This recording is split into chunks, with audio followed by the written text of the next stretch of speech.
Hey everyone. So I'm sorry I haven't done a video in a really long time. I think it's been about a month. But I've been busy and sick, bronchitis, and I'm just now getting over it.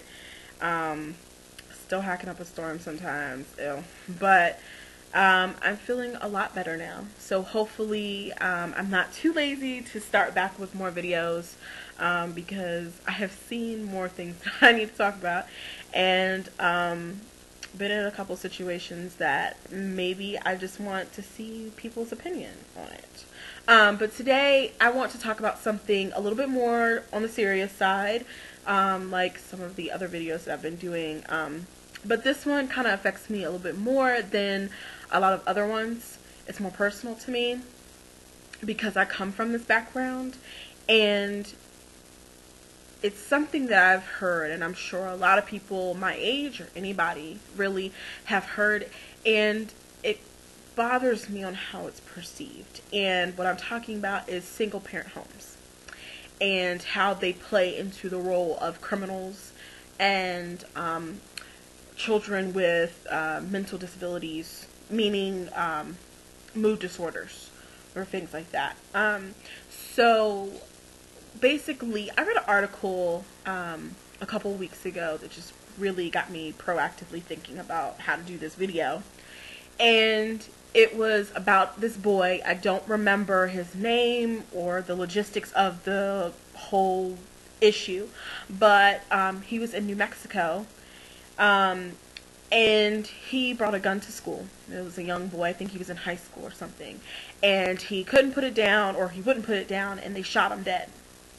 And usually, with a story like that, or any type of story with a young adult, or any type of serial killer, documentary, whatever crap, they usually go back to the person's childhood and say, try to figure out what could have rooted this bizarre mentality or whatever. And when they were going back in this article about, how he was raised and things like that, they mentioned, well, he did come from a single parent home. That immediately, to me, just pisses me off. Why is that even a factor into why this child is messed up? Now, granted, for those of you that have two parents, you may not understand why it's an issue, why it bothers people that come from single parent homes. I come from a single parent home.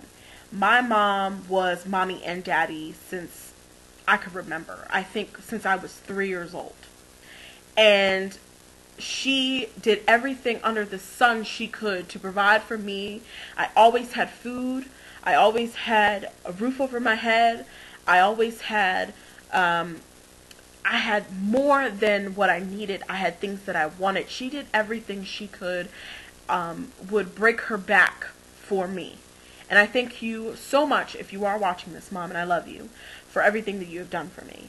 And I'm pretty sure a lot of other people that come from single parent homes feel the same way. You have parents or a parent that has done everything under the sun and would still do it more if they could and will do to help you out later on in your life.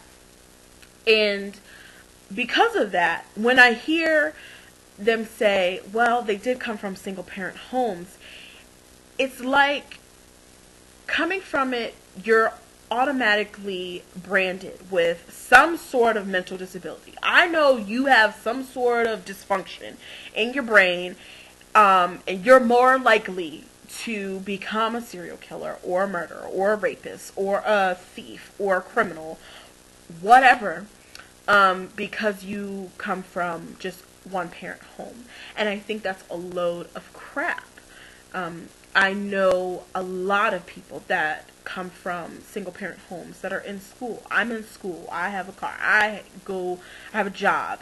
I am a normal functioning person, doing everything that a normal functioning person would do in their daily life. It's nothing different. It's just that I only had one person that was there with me 24/7. And also, I had people other than my mom, my grandma, my uncle, my aunts that were there that helped raise me too. So it has nothing to do, to me, with how many people in the household are there helping you build those foundations for life.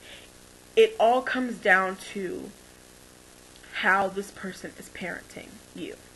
If you're a good parent, if you know how to parent your child, you know what to teach them, the right and wrong, the do's and don'ts. You can have two people in the household. That's great.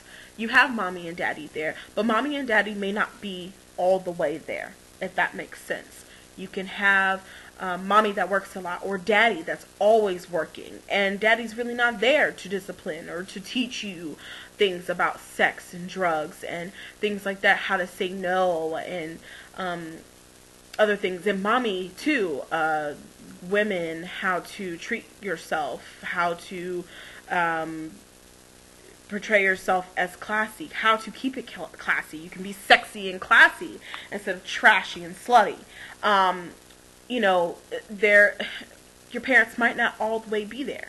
They could be working a lot and come home and be too tired to ask you how your day was. Those things come into factor. You can have a dad that's really not there, or a mom that's really not there. You can have a mom that's just a drug addict, or a dad that's a drug addict, or, you know, basically it's like you have a single parent, or it's like you're your own parent.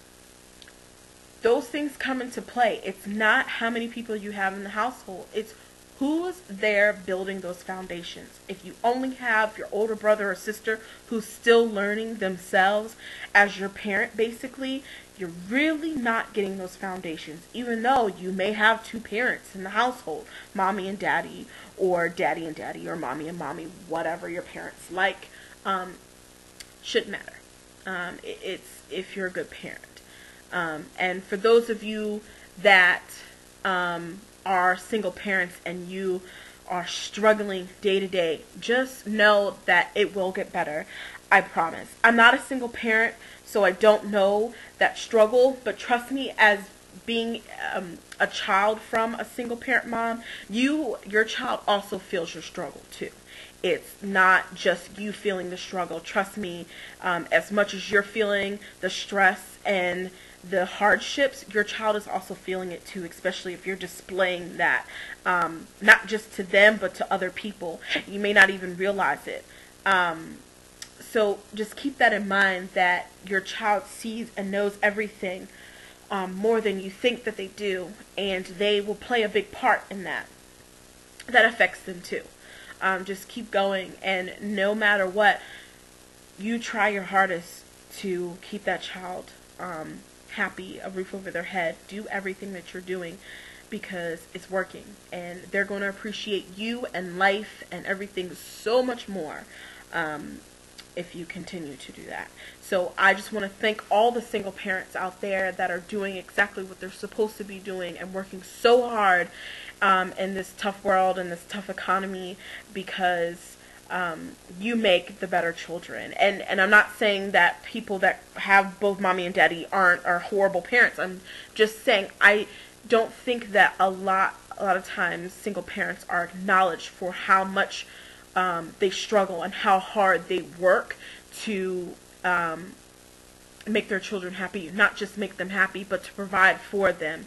And they're always looked down upon as, you know, they screwed something up, or their child is going to have mental issues, or they're probably a drug addict, or had their child young. And if that's the case, then, you know, whatever.